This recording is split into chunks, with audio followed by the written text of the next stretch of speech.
your cholesterol lab number has nothing to do with whether I treat your cholesterol. So everybody gets really anxious and confused about this topic, and I want to go through it step by step so that you know exactly how I think about it, and you can decide for yourself whether that is something that makes sense for you. Hi, guys. It's Dr. Lily Johnston, board certified vascular surgeon and cardiometabolic health specialist. Today, we are finally going to do the cholesterol video that you guys have been clamoring for weeks. In this video, we are going to talk about the relationship between cholesterol, metabolic health, and overall risk for the development of plaque, or ASCVD, atherosclerotic cardiovascular disease. I am going to show you why both the anti-cholesterol camp that wants your cholesterol as low as possible and the anti-statin camp who says you should never, ever, ever take these toxic, awful medicines are both a little right and a little wrong.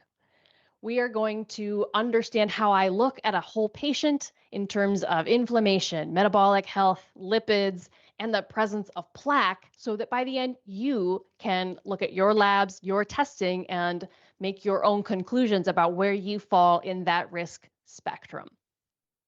So this all really hinges on this question about whether cholesterol causes heart disease, right? Because a lot of these people, influencers online, will tell you that cholesterol is not relevant to heart disease. And so you don't need to pay any attention to your cholesterol values. But I disagree. I believe that cholesterol is, in fact, partially causal in the development of plaque. But, don't come at me yet. It is relevant in the same way that trees cause forest fires. Okay? Hear me out. You cannot have a forest fire without a forest. It is just not possible. You can have a different kind of fire, but it's not a forest fire. You cannot have plaque without the particles that bring the lipid in to the plaque. That's a physics reality. But you don't blame the trees for the forest fire. They are fuel, they are bystanders. They are not to blame. We don't go around raising forests all the time just to reduce fire risk. So this is how I want you to think about cholesterol, because we can have a lush, verdant rainforest that is very dense with trees, but very unlikely to set fire. Or we can have a sort of sparsely populated, very dry mountainside that could go off at any moment. The trees are relevant. They are the fuel. And if the fire starts, the number of trees, the density of the fuel really does matter for how that fire progresses. But it does not mean that we always automatically go around cutting down trees just so that we don't have fire. We're going to talk more about what makes the difference between a humid, lush, wet rainforest and a dry tinderbox mountainside. That is the metabolic component of all of this. But once fire starts, the trees matter. And as a vascular surgeon who treats stage 4 metastatic cardiovascular disease, by the time people come to me with that level of disease, make no mistake, that is a raging forest fire, and we must do what we can to put out those flames. And that does involve treating the lipids, that does involve reducing the fuel that is feeding those flames. So let's get into how we think about the weather or the whole environment in which our lipids exist. This is where we start to understand the impact of metabolism and our other risk factors, because what sets off the formation of plaque is injury in the artery wall. This is the spark. This is the lightning that causes an injury and begins that flame, okay? So if you looked at our previous videos about lab testing, many of the tests that I discussed in those videos speak directly to this environment and allow us to understand, are we living in a brush fire waiting to happen, or is our weather very humid? Is there rain coming and we are not at risk for having fire set off at any moment? So things like metabolic syndrome and insulin resistance. And when we talk about lipids, this is really the triglycerides and the HDL. And it's not because those necessarily are directly participating in the formation of plaque, although they do, but it's to give us this clue that our metabolism is out of whack and we are insulin resistant, and the sugar, the insulin, and these extra particles are, in fact, more likely to start that flame. We also have inflammation, like high sensitivity C reactive protein or LPPLA2, right? Lots of different measures of inflammation that we check. Patients with autoimmune disease, that can be the strike of lightning that sets the fire burning. We have to understand that whole environment. What else? Blood pressure, toxins like nicotine and tobacco, of course, but also air pollution. We know that people who live in a place where, ironically, there have been forest fires tend to have higher risk of heart attack and stroke. And heavy metals can do it. Microplastics. We have found microplastics in the plaques in the carotid arteries that I take out. So, all of these different things, some of which are under our control and some of which are not, can contribute to this overall environment. How humid or how dry is this environment? How risky is the whole terrain to be set on fire? And what of those things should we control first? Because we like trees, right? Trees do good things. Cholesterol does good things in our body, but we sometimes have to treat it.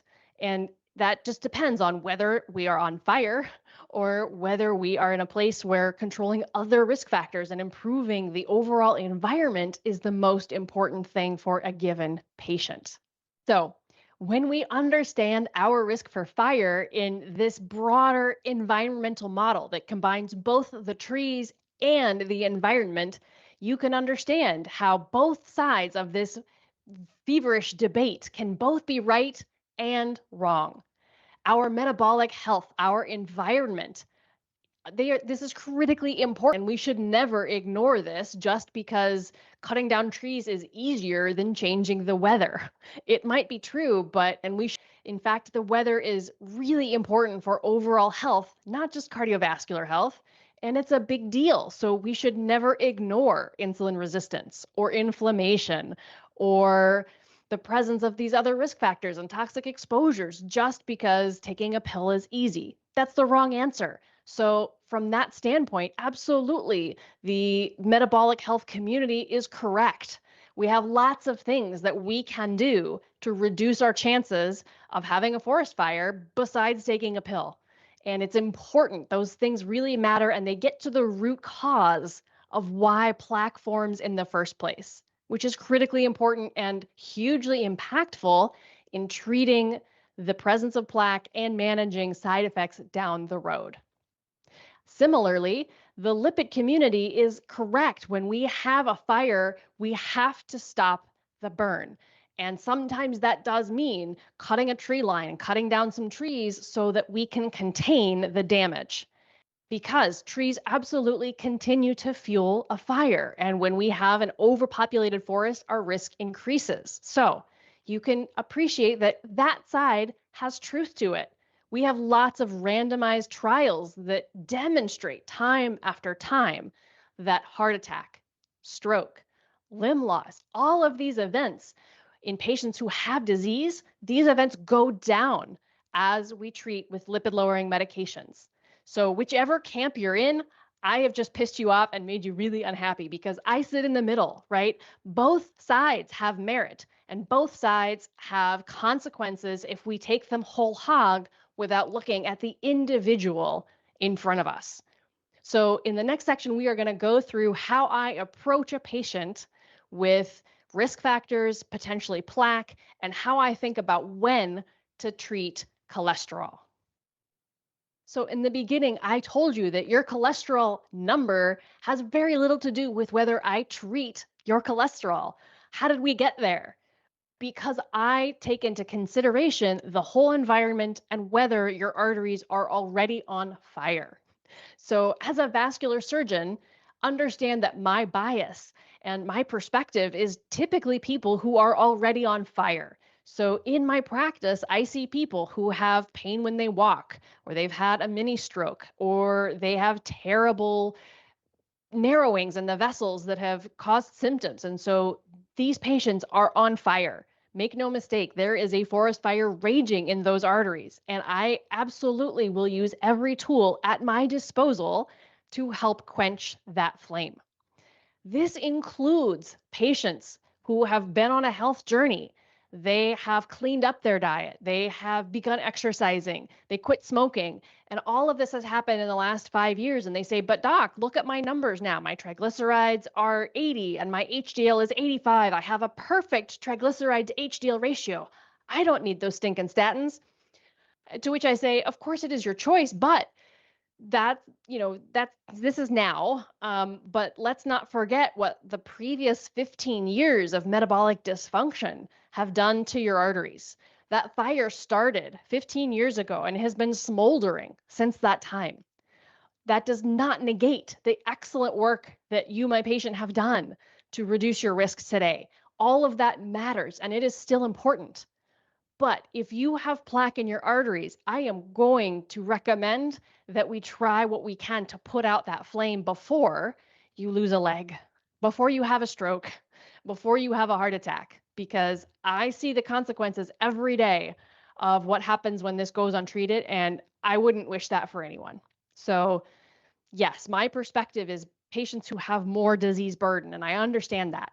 But for those patients, I really believe, and I have evidence to back me up, that reducing cholesterol down below a threshold in these patients reduces their chances of heart attack, stroke, and limb loss, and that's a really big deal. But I also see patients who are much younger, who are early in their health journey, who have very elevated LDL-C. And we have a nice conversation about the fact that over time, this could be problematic or maybe not.